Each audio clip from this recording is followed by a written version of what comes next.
Si je suis élu, la première chose que je ferai, j'en fais ici le serment, je ferai supprimer le pass sanitaire ou le pass vaccinal ou ce qui existera à l'époque.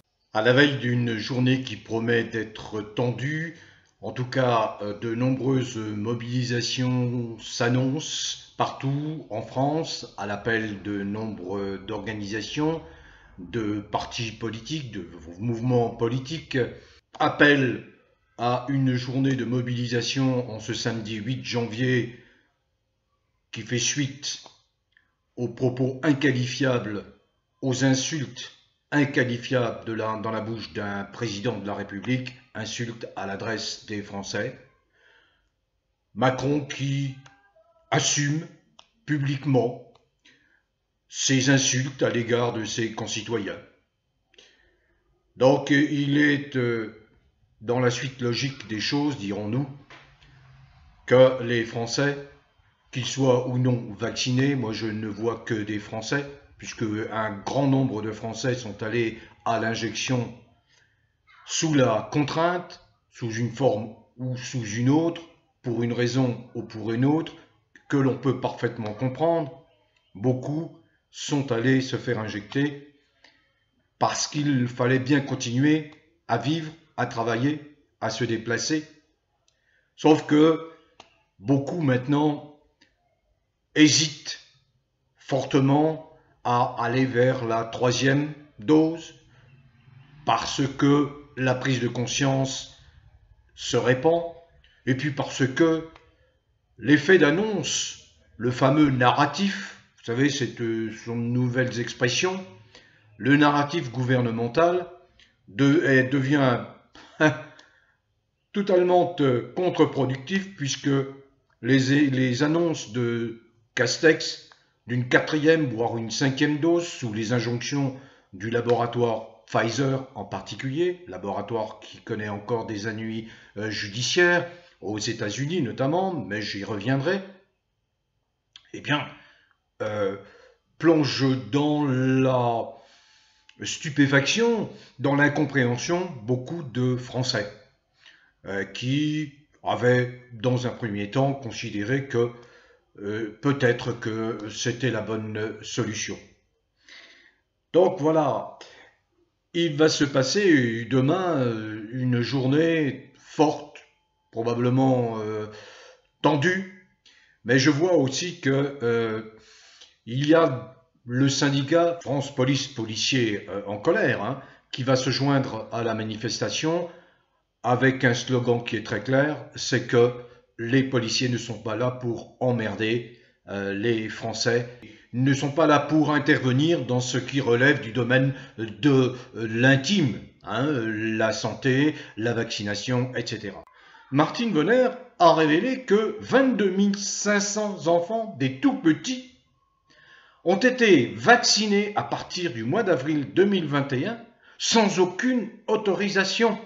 À partir du moment où vous vous inscrivez dans une forme de mensonge, eh bien vous ne pouvez pas défendre correctement le peuple qui vous a désigné pour le représenter.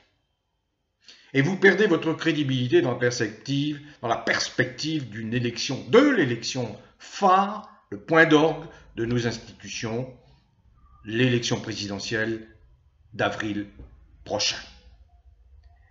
Je mets donc en garde certains candidats qui s'inscrivent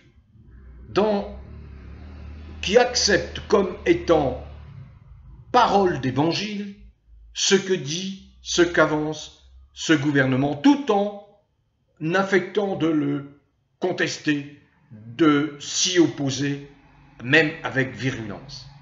Attention, certains ne sont plus crédibles.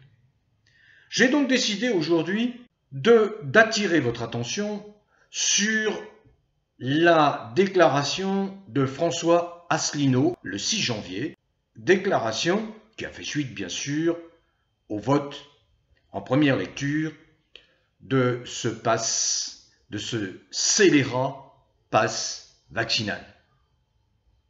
Mais je m'y suis intéressé à cette déclaration parce que le propos est très clair, il est très net, il rejoint une demande que j'ai formulée lorsque j'ai lancé cette opération qui n'a pas réussi, vote verdi.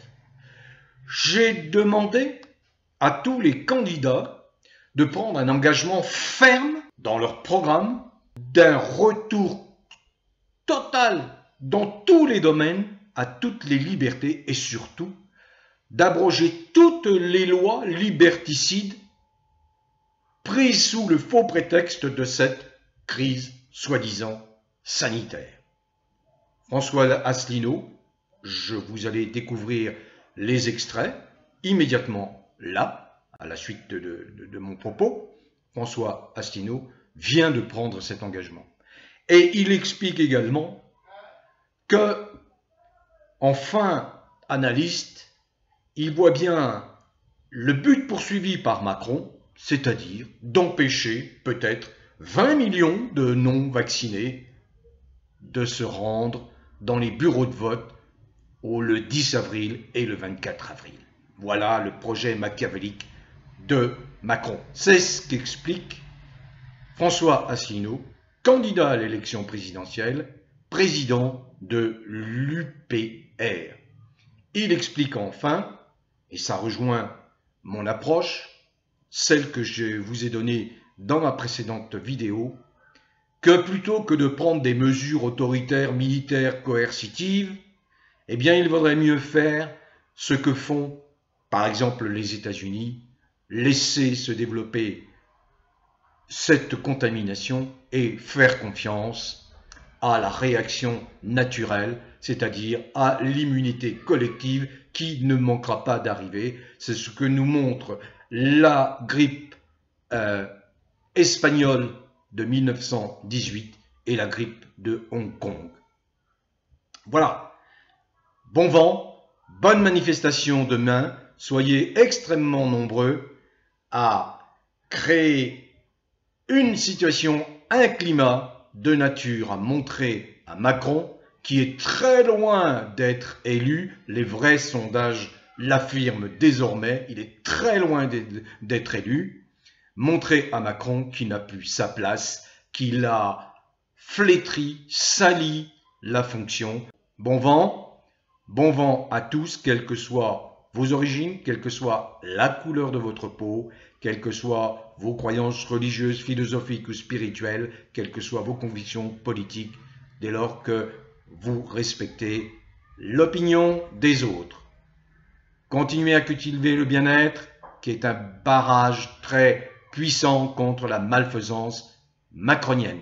Bon vent à tous. Si je suis élu, la première chose que je ferai, j'en fais ici le serment, je ferai supprimer le pass sanitaire ou le pass vaccinal ou ce qui existera à l'époque.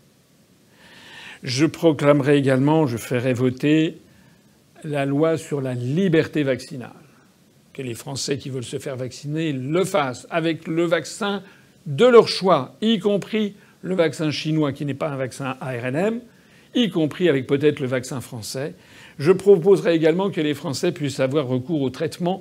Pour cela, je proposerai également que la France sorte de l'Union européenne, de l'euro et de l'OTAN. Vous connaissez mon programme. Ceux qui ne sont pas vaccinés, ou ceux qui n'auront pas eu le nombre de doses prescrites par Pfizer, deviendront ipso facto des gens qui sont irresponsables et qui ne sont plus citoyens de la République française. Le chef de l'État se permet de qualifier plusieurs millions de Français, peut-être 10, peut-être 15, peut-être 20, 25 millions, si on y intègre ceux qui n'ont pas la troisième dose, il se permet de les qualifier de non-citoyens.